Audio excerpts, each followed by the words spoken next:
Ganda umaga po mga kapatid. Ayan nga po pala ang San Antonio Elementary School. Diyan po ako nag-aral ng elementary. Dito po ako graduate ng elementary.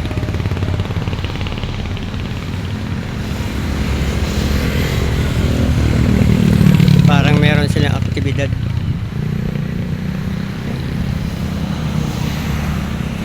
Pero nung nag-aaral po ako dito, hindi pa ganyan yan. Ang bakod dito dati noon ay yung sungsung kawayan kung tawagin. Yung maliliit na kawayan. Pero ngayon ang bakod nila ay sementado na rin. Ayan.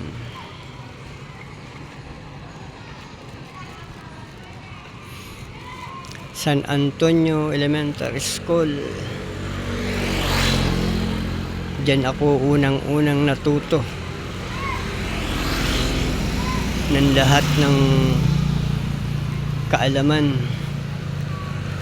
maging ng mga kalukuhan.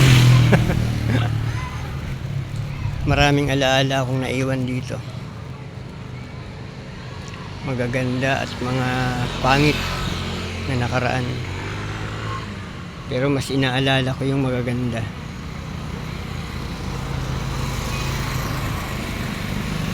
Shout out po sa lahat ng aking mga naging kaklase noong 1975.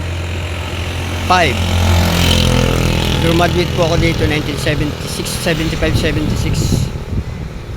Yun po ang graduate ko dito.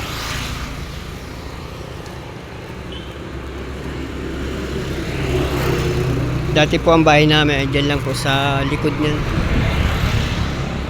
Kaya pag may recess, tatawid lang ako ng bakod sa amin na kaagad.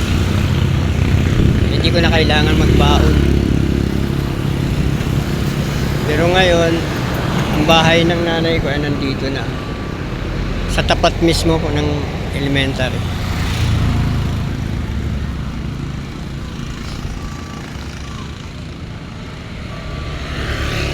Daanan na rin po to ng mga biyaheng galing Maynila. Pag yung galing ka pong Maynila, papunta ka ng Tabaco, ang sasakyan nyo po ay biyaheng Sabluyon. Yung dito po ang daan nila. Ayan.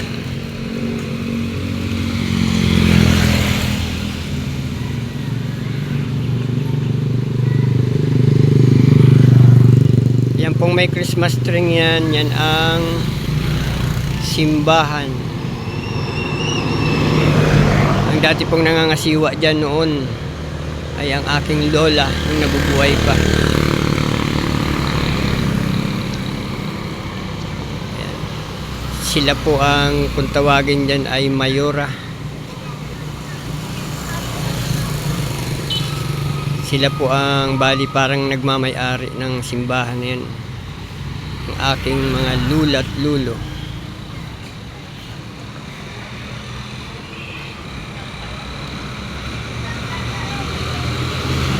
Ayan, galing pong Maynila yung bus na yan. St. Louis.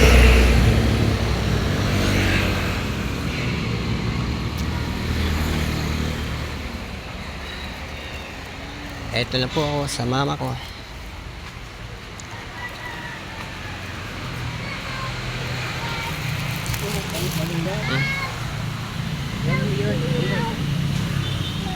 Kailangan tingnan sa luyo.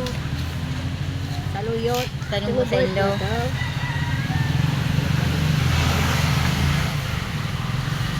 Tawag mo si Aki ma. Saan mo puta? Ano na? Yan na ako yan ma, yan na puti. Ako mga kampayolit. Susupo-supo sa budam. Nagkakaon ka ba ka no sa eskwela? Kakang kakayan? Day. Day da. Ka ba sa mga kaya mo? Taga-bundok ka? Ha? Sa Kala, di ko lang punod pa. Mati. Ano, hindi na naman silulang puto. Sinagutin na ba na puto? Puto? Ay, hindi naman na puto. Sinagutin na ba na puto? Abo. Basil pa kaya. O, basil pa man. Abo niya ng pagkakanintawo. Mapilit kayaan. Puto kaiyan. Kaya dahil may madakulay at tapos bili. Dahil ka mataba kayan. Iyo dahil.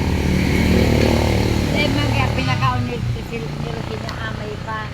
Ayan po mga kapatid, maraming salamat po. Binilang ko yung nanay ko ng puto para meron siyang almusalan. Nag-almusal na po kami. Mga niluto ko kapon yung spaghetti. Binilang ko lang siya ng puto. And thank you po mga kapatid. Maraming salamat po sa inyong pagsubaybay. Thank you po sa lahat ng inyong suporta. Bye-bye.